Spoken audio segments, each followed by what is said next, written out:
Hello everyone, this is one of my favorite effects. This is the salt effect with watercolor. So this is one example I wanted to show you a student of mine did last year, and here's how you do it.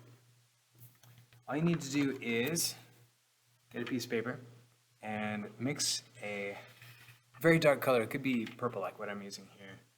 And while it's still very, very wet, you add just a few grains of salt. So I've got this container right here. I'm going to do a small pinch, just a few grains, and separate grain by grain.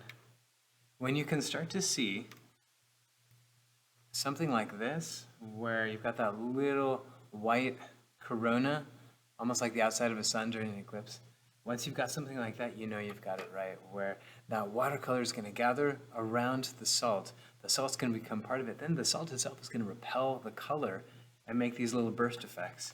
Again, once it's dry, you've got something like this. It could be like stars or snow or all kinds of things. It's a great texture for your watercolor.